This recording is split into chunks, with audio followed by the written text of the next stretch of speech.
Hey guys, this is Aaron Jimenez, and I just wanted to take a moment today to talk to you a little bit about something that came up in my therapy session today. My therapy sessions today.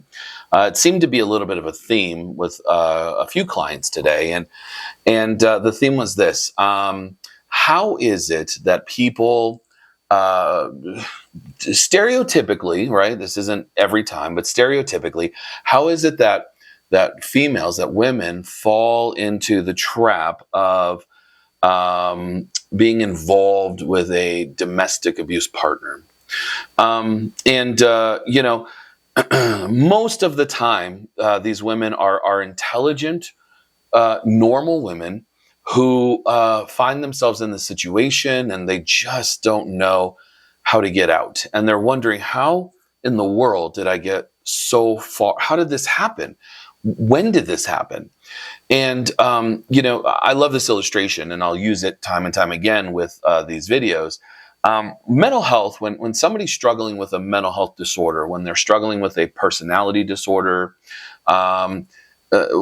typically, this illustration just makes so much sense to me. Do you guys remember back in the day when you were a kid and you were in school and you were playing double dutch, right? So there was a person on each end of the rope and you're turning these things in sync, right? And the other person is standing at that 90-degree angle and they're timing it, right? They're timing it.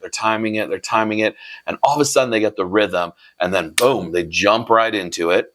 And then they just start jumping and it just seems so effortless, right? They catch that rhythm, they catch that timing, and they just flow with it. The same is true for anybody who struggles with a mental health disorder or personality disorder, which are mental health disorders, and in the sense that subconsciously they are standing at that 90-degree angle and just kind of watching, and then the moment they hear something, the moment they sense something, the moment they're like, that's the thing, they jump in and they just start jumping in rhythm, right? And so there's certain patterns that domestic violence abusers utilize over and over. The biggest one is isolation. Domestic abuse, people who perpetrate domestic abuse will isolate individuals. They will, and again, they won't come at them and just say, you're not going to hang out with that person anymore, right? Because that's them jumping in and and their feet catching the jump rope and it gets all weird.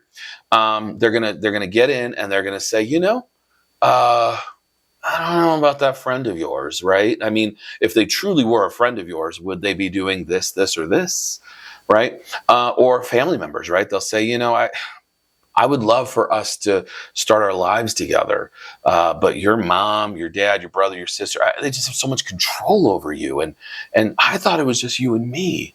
And the again, I'm stereotyping. Typically, the female goes, oh my gosh, I do want it to just be you and me. That's how it's supposed to be.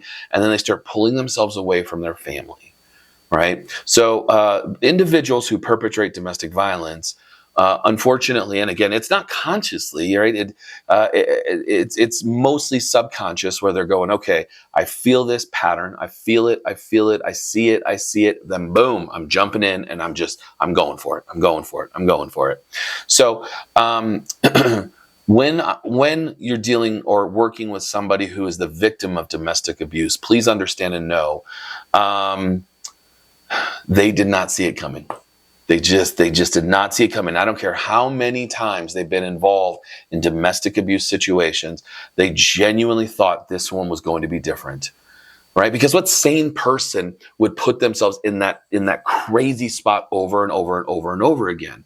They truly do want the happily ever after. They truly do want the white picket fence, whatever it is. They want that happily ever after moment, and so they're truly looking for that, and they come across somebody who is sometimes consciously, but mostly unconsciously, is hanging out at that 90-degree angle, just watching, and then boom, right?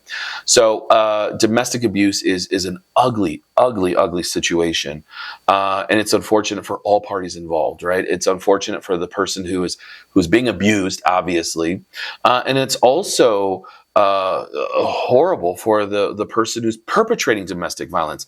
Now that might be a little that might get me into a little bit of trouble. Because who in their right mind says that? Who says, oh my gosh, I feel so sorry for the person perpetuating domestic violence? The reality, though, is that they truly are trying to get a need met. They just don't know how to do it. Now, their actions are never okay, right? The never, ever okay. Is it okay to domestically abuse anybody, put hands on anybody? That's my dog. However, I have to believe that the person who perpetrates domestic violence also at some level wants some sort of happily ever after. They also want, their vision of life, whatever it might have been. And I don't think it involved handcuffs and jail sentences and hospital visits. And I just can't believe that any person who's perpetuated domestic violence on somebody when they were a little kid going, I can't wait to find the right person to isolate them and then to just hurt them. Now, they might be out there, who knows?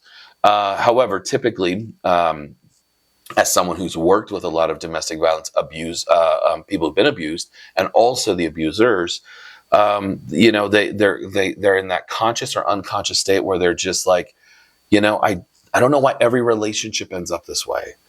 Domestic violence, that was kind of the theme of today's therapy sessions. Most of you know I'm a mental health and substance abuse therapist, and so that was kind of the theme that I was experiencing in most of my sessions today. So I just wanted to spend some time talking about it.